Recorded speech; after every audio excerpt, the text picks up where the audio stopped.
Este nuevo video trata sobre la medición de la asociación en modo Q para datos tanto de comunidad como para datos ambientales. Entonces, recordando, el modo Q es el modo en el que utilizamos como criterio de medición de la asociación entre variables, más bien entre sitios, perdón, es aquel en el que utilizamos la distancia o disimilaridad, o también podríamos utilizar la similaridad como criterio para medir la asociación estadística entre sitios. Comúnmente es lo que comparamos en el modo Q.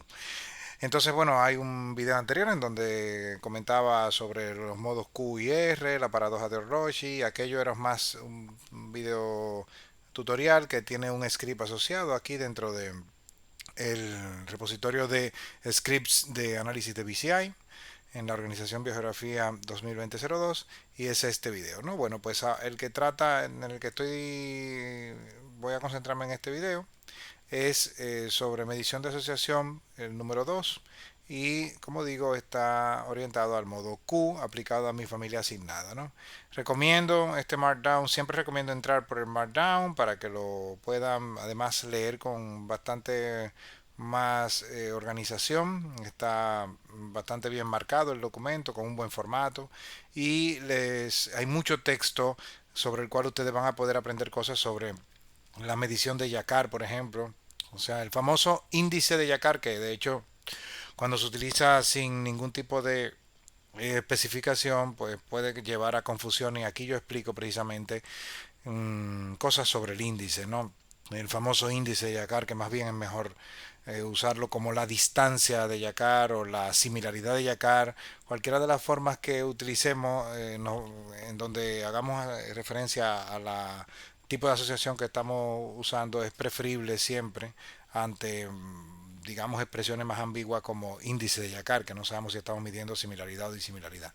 Aquí lo explico y hago un ejemplo de del uso de la medición en modo Q, tanto para medir disimilaridad entre matrices utilizando una matriz transformada, como el índice de Yakar, para matrices binarias de datos de presencia-ausencia, y también no solamente explico el modo Q aplicado a matrices de comunidad, sino también el modo Q aplicado a matriz ambiental, utilizando variables ambientales meramente, en un primer caso para variables ambientales cuantitativas, y luego al final muestro un ejemplo de cómo utilizar el modo Q para variables de tipo mixto, datos cualitativos y cuantitativos, y siempre acompañado de algún gráfico que ya ustedes quizá conocen más por los videos anteriores, ¿no? Bien, bueno, pues siempre recomiendo volver atrás y ir a la fuente R, al script, y utilizando RAW con control A en Chrome, pueden seleccionar ese script completo, y luego en el repositorio de manuscrito, siempre abrir el repositorio de manuscrito, nunca trabajar fuera de él, todo lo que tengan abierto cerrarlo, por supuesto, y además crear siempre su script nuevo. Voy a crear un script nuevo, voy a pegar lo que tengo en memoria y esto lo voy a guardar, le voy a llamar medición asociación 2, por ejemplo. Esto se va a llamar medición asociación 2.r. Me voy a ir al principio y voy a comenzar a explicar el contenido. Pues bien, primero que nada voy a cargar los paquetes, siempre me voy a la parte de los paquetes directamente, como siempre digo, esta parte no interesa, solamente para el tejido interesa, y ustedes no están tejiendo el documento finalmente, y luego voy ahora a contar un poco sobre los paquetes que voy a cargar. Algunos ya ustedes los conocen, así que bueno, ya estos probablemente algunos te suenan de ejercicios anteriores, como el paquete Easy, el paquete Psych, el paquete Vegan, ya los he contado en vídeos anteriores, pero el paquete Add Spatial no, que es un paquete AD Spatial, que es un paquete que sirve para hacer análisis de distancias utilizando múltiples métodos, ¿no? Paquete Broom lo voy a utilizar en este caso únicamente para una función concreta, para organizar las matrices de distancia de una manera un poquitito más legible. Tidyverse es la colección, ya lo hemos comentado. SF, bueno, básicamente para que la matriz ambiental se vea como una matriz como una tabla geométrica, como una tabla geográfica, ¿verdad? Y luego el paquete cluster me va a permitir hacer análisis de distancias utilizando funciones como DAISY, ¿no? Una función que sirve para hacer análisis de distancia con datos cualitativos. En eso también tengo que añadir el paquete gcloss que sirve para hacer gráficos utilizando matrices de distancia. Y es precisamente uno de los paquetes que se necesita para hacer el mapa este denominado mapa de calor, ¿no? Que utiliza la gradación de cian magenta, ¿no? Y luego mis funciones que yo siempre las incorporo ahí dentro, ¿no? Bueno, lo cargo todo de una sola con control enter, lo seleccioné todo. Ahora voy a cargar mi matriz ambiental y mi matriz de comunidad. La matriz ambiental, como sabemos, es común para todos, y la matriz de comunidad mía es la particular. Como ustedes ya saben, tienen que cambiar la de ustedes, ¿no? Cada quien tiene que poner la suya. O sea que cuando te toque, pon tu matriz de comunidad ahí. Nota que no hubo errores, aunque estaba rojo. Son solamente advertencias de funciones que se están enmascarando. Finalmente, cuando cargo los dos puntos .rdata, pues lo que tengo es mi matriz ambiental, mi matriz de comunidad y los datos censales que se cargan también junto con la matriz de comunidad. Bueno, pues lo primero que voy a hacer es pasar al modo Q y va a evaluar disimilaridad, siempre recordando que en este caso siempre estoy trabajando con disimilaridad o distancia, es equivalente. Entonces en este caso voy a concentrarme en evaluar la distancia de sitios, entre sitios, utilizando la métrica de la distancia euclidia. Pero la distancia euclidia, como recordarán del video anterior sobre la paradoja de Orlowski, es la distancia euclidia aplicada a una matriz de comunidad transformada, y en este caso voy a utilizar la transformación de Hellinger.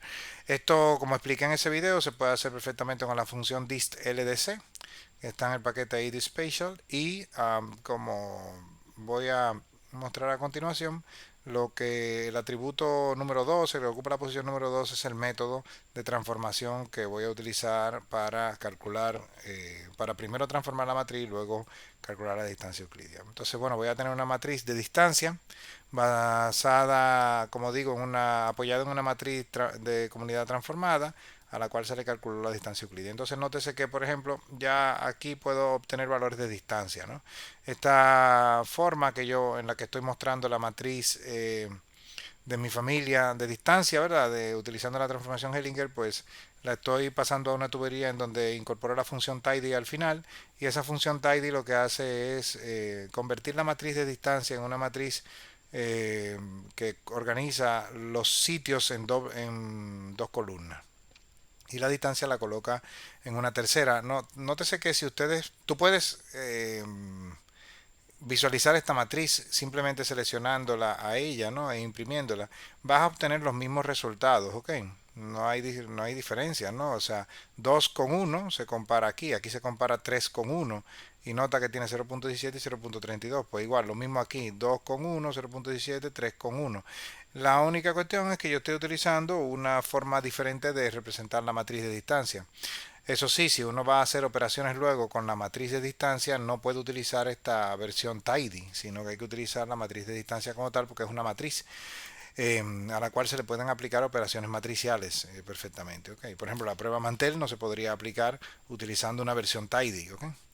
Bien, entonces, como estos resultados son difíciles de ver desde... no importa que sea utilizando la versión tidy o la versión de matriz de distancia, lo recomendable en este caso es imprimirlo con un mapa de calor. Mapa de calor aquí lo que está mostrando es dos matrices de distancia, una de ellas no ordenada o ordenada en función de los números en los que van apareciendo los sitios, y otra matriz ordenada en función de cuál es la fuerza de asociación, en este caso a través de la distancia euclidia de la matriz transformada Hellinger. Y entonces, claro, nótese que, bueno, aparecen aquí en este caso unos cuantos clústeres, como por ejemplo entre el sitio 38 hasta el sitio 33 hay unos cuantos sitios en el medio con una fuerte asociación, o más bien, no desde el 38, quizá sin saltos, desde el 48 hasta el sitio 33, y todos estos sitios que están en el centro aparentemente son sitios que guardan una cierta asociación en cuanto a sus especies compartidas. Eso quiere decir que estos sitios están desde el punto de vista de la distancia de Yakar están muy próximos. Recordando que el color rosa, el fucsia, es el color que nos indica, el más intenso de todo, nos indica que hay distancia corta. Entonces podemos ver que, por ejemplo, entre 2 y 16 hay una distancia corta. Si vemos la diagonal, si vemos el triángulo inferior va a ser lo mismo que ver el triángulo superior, como siempre dije, ¿no? Entonces, bueno, entre el sitio 2 y el sitio 30 también, entre el sitio 16 y 30, y si vemos todos estos sitios guardan una distancia muy corta entre ellos, ¿no? Si nos quedamos, por ejemplo, aquí hasta el 44, y siendo un poquitico más específico, podríamos decir, bueno, pues entre el 44 y el 48 y todos los que están en el centro, en la diagonal, son sitios que muestran una distancia relativamente corta. Y eso es lo que nos está diciendo, bueno, esto es un pequeño clúster que hay allí, es un pequeño área de sitios que son muy parecidos entre sí, ¿no? Entonces, bueno, la idea con hacer el análisis primero con el mapa de calor es que tenemos una medición primero de la asociación a partir, o sea, la podemos visualizar la asociación desde un punto de vista gráfico. Entonces, bueno, bueno, voy a cerrar el mapa de calor. Recordando que aquí estoy comparando distancia euclidia a partir de una matriz de datos transformados y te recuerdo también que puedes usar la función export del paquete del propio RStudio. Así que bueno, cuando quieras exportar una imagen lo puedes hacer así, pero también si necesitas hacer exportaciones con más precisión o con más resolución, puedes utilizar y puedes definir más parámetros utilizando esta función, la función por ejemplo PNG, en donde puedes definir la resolución, la anchura y la altura de la imagen que vas a exportar, y el tamaño de letra lo puedes definir también con esta función PNG. Y luego fíjate que puedes fijar también tu nombre de archivo, o debes fijar tu nombre de archivo en ese argumento, en el argumento filename. Esta función lo que hace es abrir como un dispositivo gráfico, abre como una especie como de monitor independiente. Ese monitor, digamos, independiente acoge lo que tú le tires allí como imagen. Por ejemplo, en este caso le vamos a tirar una matriz de calor, Coldis, que es lo mismo que acabo de representar ahí arriba, y luego le vas a cerrar ese monitor. Si ese monitor no lo cierras, no va a grabarse el archivo. Entonces, bueno, con estas, digamos, tres funciones, realmente la PNG, en primer lugar, que tiene todos estos argumentos, luego la Coldis, que es la que crea el dispositivo, el gráfico, y luego la función de buff, lo que hace es crear un archivo que contiene la imagen de Coldis dentro, ¿no? Yo lo voy a ejecutar para que veas lo que ocurre. Realmente no hay aquí en el repositorio un archivo llamado matriz disimilaridad Hellinger. No existe ese archivo. A ver si está por aquí alguno parecido. Ah, bueno, hay algunos, sí, ya parece que ya había ejecutado esto, ¿no? Lo voy a ejecutar nuevamente para ver cómo queda el archivo. Hay que fijarse, bueno, pues este es el de noviembre 9 de ahora mismo, ¿no? Que estoy grabando, ¿no? Y bueno, pues el archivo tiene una resolución bastante grande, o sea, nótese que es un archivo con una resolución que le puse 2400 por 1200, y además si uno juega con los valores de los, por ejemplo, el tamaño de puntos, etcétera, ¿no? O sea, se pueden hacer distintas configuraciones, ya sea tanto en resolución como como en tamaño de punto. Y nótese que ahora que puse 12 puntos, la letra se puso un poquitito más chiquita, ¿no? Por lo tanto, es un truquito interesante. También podemos jugar mucho con esto de el número, la resolución, es decir, el número de píxeles en filas y columnas. Y esto nos va también a permitir utilizar o crear archivos de tamaños diferentes, etcétera, ¿no? Voy a dejarlo como estaba en tamaño 32, por ejemplo, punto, parece que encajaba muy bien así, ¿no? Recordar, hay que ejecutarlo todo completo, hasta deboff. Si no se ejecuta hasta deboff, no se van a imprimir gráficos a futuro, ¿ok? Es importante, aquí lo aclaro, ¿ok? No se van a imprimir gráficos, se van a estar tirando hacia ese monitor, ¿ok? Bien, entonces, yo también suelo mostrar este tipo de ejemplos aplicados también para los datos de presencia y ausencia. Ahora mismo en el caso de BCI no son estrictamente necesarios, pero el asunto es que los datos de presencia y ausencia son muy comunes en nuestros registros. Comúnmente tenemos muchas tablas de presencia y ausencia, es decir, tablas que solamente se representarían en una matriz de comunidad mediante ceros y unos, no, cero para ausencia, uno para presencia. Entonces esos datos, esas tablas las tenemos habitualmente y pueden ser útiles también para hacer análisis de disimilaridad.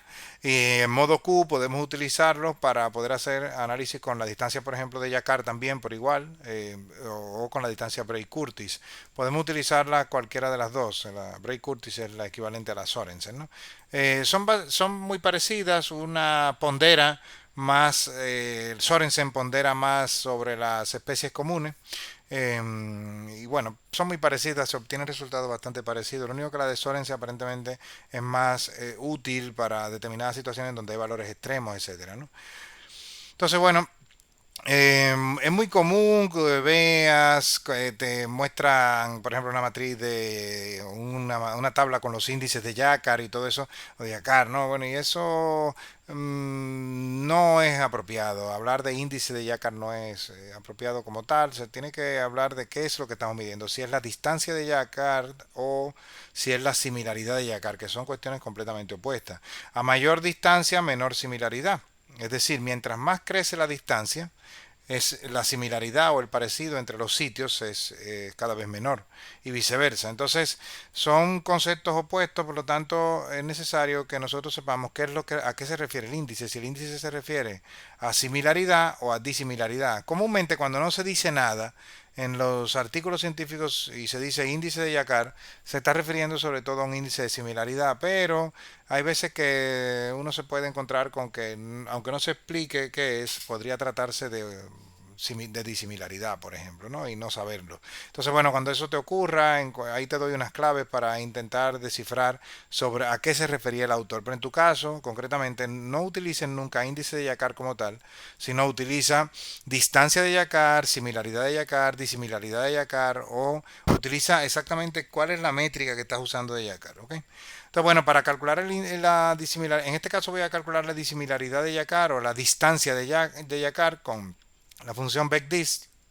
Para eso estoy introduciendo mi matriz de comunidad, pero le estoy diciendo qué método es que voy a usar y además le estoy pidiendo que me la considere como una matriz binaria. Por lo tanto, lo que va a hacer es transformar la matriz de comunidad en una matriz de ceros y unos y después va a calcular la distancia de Jacquard.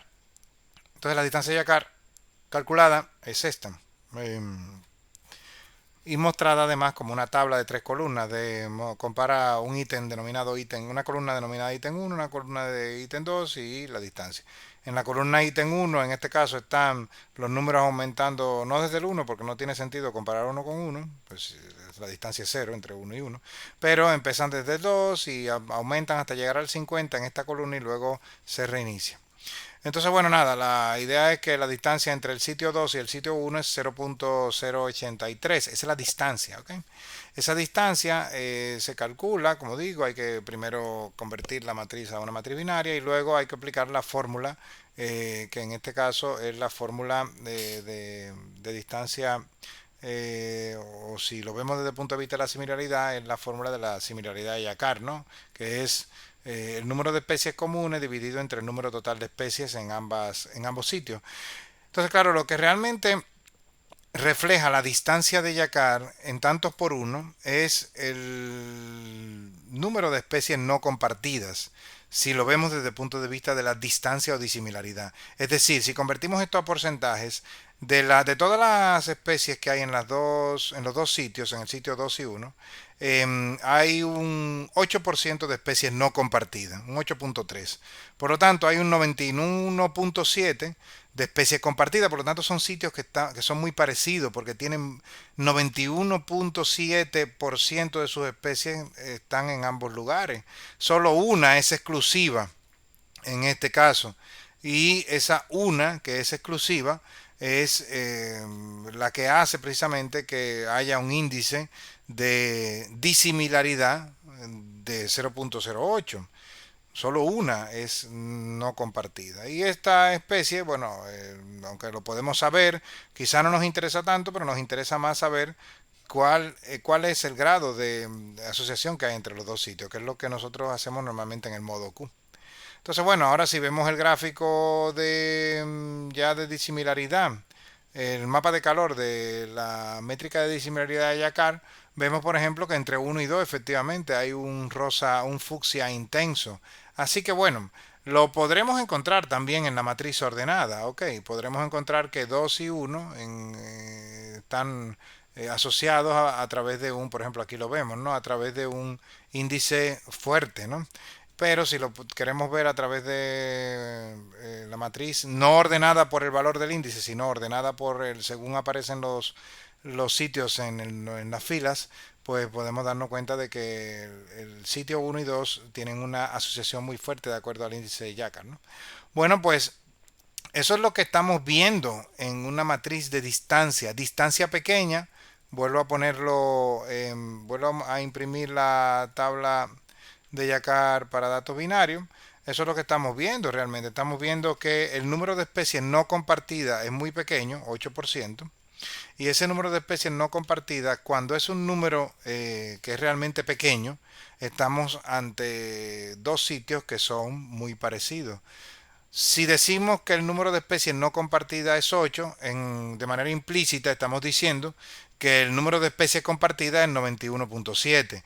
Por lo tanto, si dos sitios tienen 91.7% de especies compartidas, son sitios que son muy parecidos realmente. O sea, y eso lo que nos indica es que esos lugares están a una distancia muy pequeña, considerada ya la distancia como tal, en este caso la distancia de Jacquard, están a una distancia muy corta. Eso es lo que significa eso, ¿no?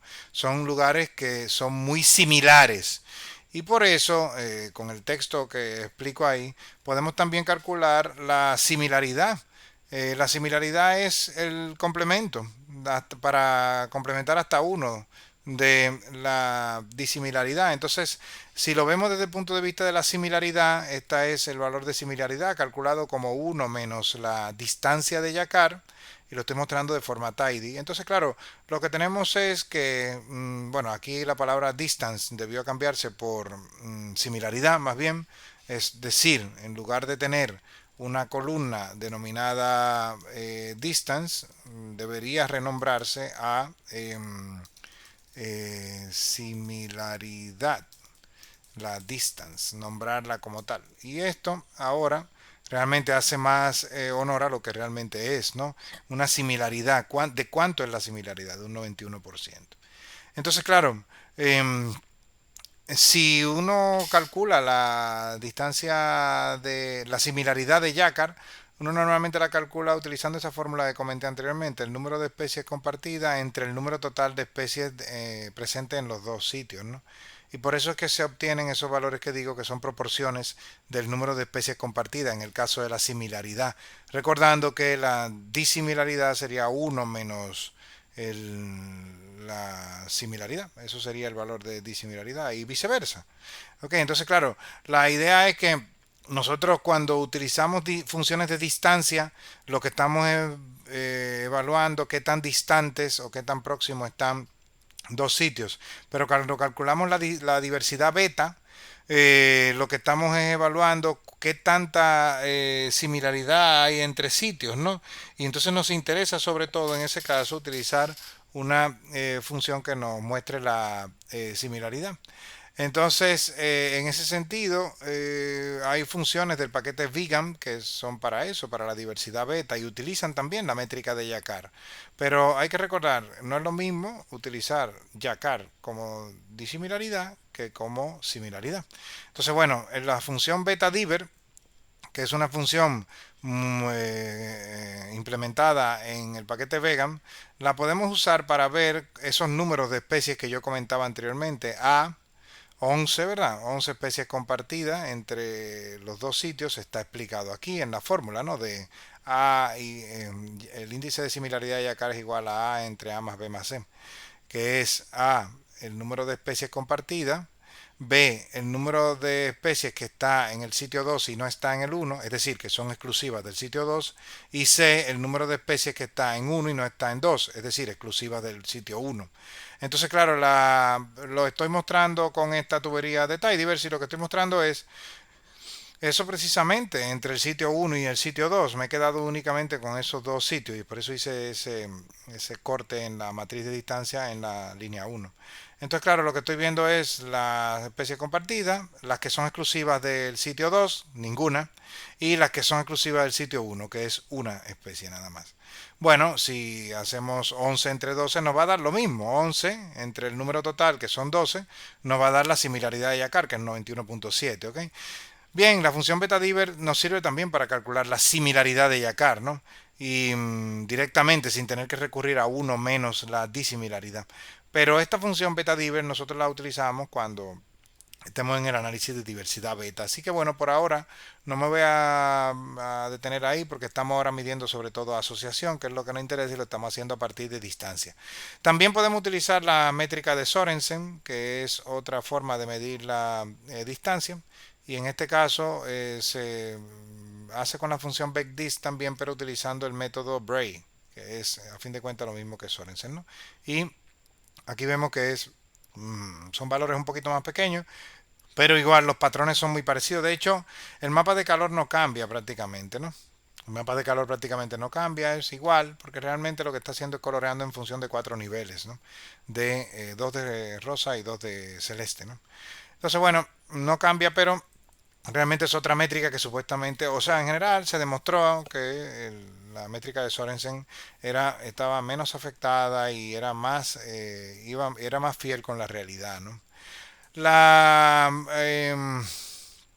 el modo Q también se puede aplicar a datos ambientales y en este sentido utilizarlo para datos que no sean de abundancia también es posible. Estando en modo Q lo que vamos a medir es qué tanta proximidad hay entre sitios en función de variables que no son necesariamente la abundancia de especies, sino, o presencia o ausencia de especies, sino que tan próximos están en función de determinadas variables. Por ejemplo, en este caso voy a únicamente seleccionar las variables de suelo. Esto lo tomé de los scripts de análisis anteriores de la parte de análisis exploratorio de datos, el cómo seleccionar únicamente las variables de suelo, que son esas que ustedes ven ahí, ¿no? Se seleccionan a partir de presiones regulares, ¿no? Que son esas. Entonces las variables de suelo, pero también ellas convertidas a puntuaciones Z, ¿ok?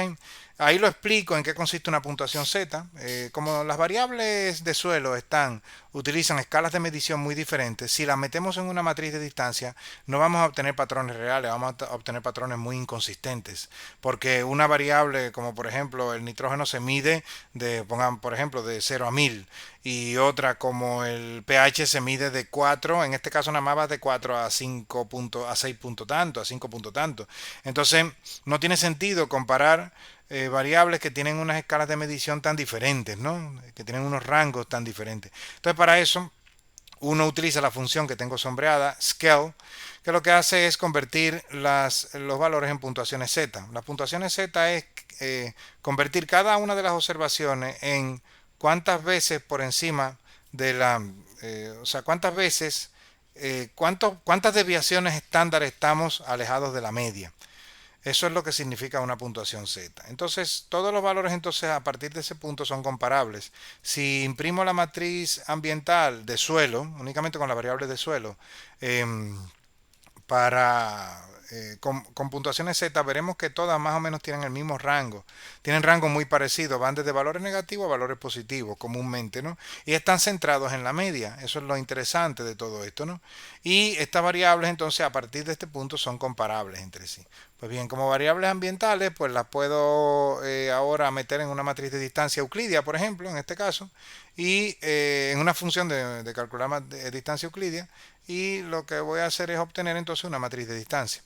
A partir de ese punto, pues puedo mostrar la matriz de distancia y veo, por ejemplo, entre el sitio 1 y 2, la distancia euclidia es 1.17, etcétera, ¿no? Luego puedo representarlo con el mapa de calor. Normalmente el mapa de calor va a mostrar unas gradaciones. Aquí se van a encontrar unos clústeres. Y estos clústeres nosotros lo que tenemos que hacer es comparar si con alguna de nuestras matrices de distancia para los datos de comunidad hay algún parecido. Y si encontramos que es así, pues entonces estamos encontrando que nuestra composición de especies está aparentemente afectada por este tipo de variables, ¿no? Ya tendríamos entonces que elegir distintos tipos de variables ambientales, hacer muchas visualizaciones y al menos desde el punto de vista exploratorio, quedarnos con la idea de aquí hay un patrón que se sigue, ¿no? Tenemos que dedicarnos, por supuesto, a ver mapas de calor. Los mapas de calor, compararlos unos y otros, los de distancia, es decir, medición de la asociación de los sitios a partir de sus especies y medición de la asociación de los sitios entre sitios a partir de sus variables ambientales. Y si encontramos patrones, pues, y si los hemos encontrado en el análisis exploratorio previo, en donde, por ejemplo, poníamos en relación la abundancia de especies con respecto a por ejemplo, a las variables ambientales que vimos, suelo o geomorfología, pues aquí nos interesará hacer la misma comparación para saber si estamos encontrando patrones parecidos. Finalmente, dentro del modo Q, nosotros vamos a poder analizar cómo comparar sitios utilizando variables de tipo cualitativo y cuantitativo. Parece que alguien me lo preguntó en alguna ocasión y me preguntaba si también se pueden utilizar las variables cualitativas. Y sí, se pueden utilizar. De hecho, las técnicas que comúnmente se han utilizado para saber si hay algún efecto entre sitios a partir de variables cualitativas son normalmente las técnicas de regresión, o sea, el caso específico de la regresión lineal de la ANOVA, ¿no? Pero en este caso nosotros podemos también calcular asociación utilizando métricas de distancia con variables cualitativas y combinando las variables cualitativas con cuantitativas. Es decir, podemos tener matrices ambientales o tablas de datos ambientales mixtos y hacer un análisis de distancia. Entonces, claro, utilizamos, en este caso voy a utilizar la heterogeneidad ambiental, que es una variable, un índice cuantitativo, es un índice de diversidad de Simpson, pero no de especies, sino de tipo de microhábitat. O sea, qué tan dominante o qué tan poco dominante eran los tipos de microhábitat en cada uno de los cuadros, ¿no? De una hectárea de BCI. Luego también la variable hábitat, que es una variable cualitativa, y como sabemos tiene cinco tipos de hábitat, ¿no? All high, all low, all slope, swamp y young, ahí los explico, y si hay quebrada o no, si hay cañada o no, ¿no? Entonces, bueno, voy a quedarme únicamente con esas tres variables, eso se hace en esta tubería, en esta línea concretamente, primero tumbo la geometría y luego me quedo con las tres variables que me interesan, y luego tengo ahora una matriz únicamente con tres columnas, una matriz de datos mixtos, en donde está heterogeneidad ambiental, hábitat y quebrada. Pues bien, con la función DAISY del paquete cluster, puedo, y utilizando la métrica de Gower, que utiliza una fórmula que se basa sobre todo en comparar entre distintos sitios que tantas veces aparece de acuerdo a todas las dimensiones posibles que tantas veces aparece uno de los niveles de factores, ¿no? Y esto al final se obtiene un promedio y para cada par de sitios se calcula una distancia común. Y esta función, la función DAISY del paquete cluster, con la métrica de Gower, cuando encuentra datos mixtos, aplica ese método. Entonces, claro, primero voy a calcular la matriz de distancia. Bien, y ahora tengo de ahí una matriz de distancia, recordando que es una matriz de distancia que no es muy legible desde el punto de vista de la clase dist, pero que si la pongo en modo tidy, podemos ver por lo menos cuáles son las distancias entre los sitios. Pero recordando que esto también se puede graficar con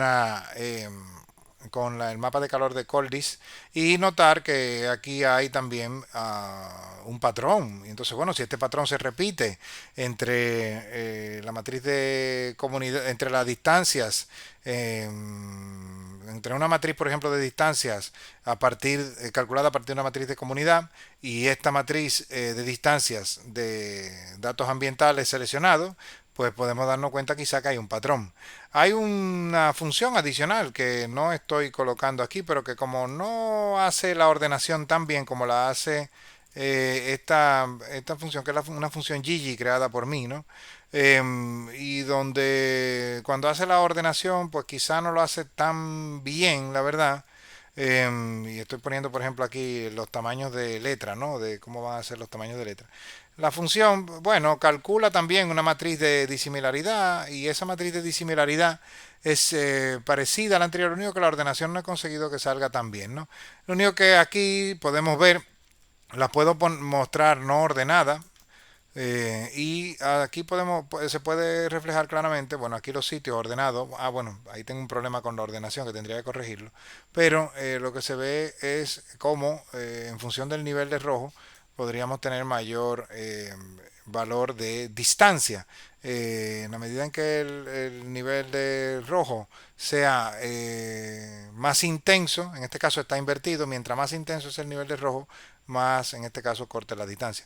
No la estoy implementando, no la estoy poniendo en los gráficos porque normalmente no me da los mejores resultados que da la función Coldis, que lo hace, digamos, mucho mejor, la verdad, y creo que es la que deberíamos utilizar como estándar, ¿no? Hasta tanto yo corrija el método de ordenar los cuadros en función del valor de distancia, ¿no?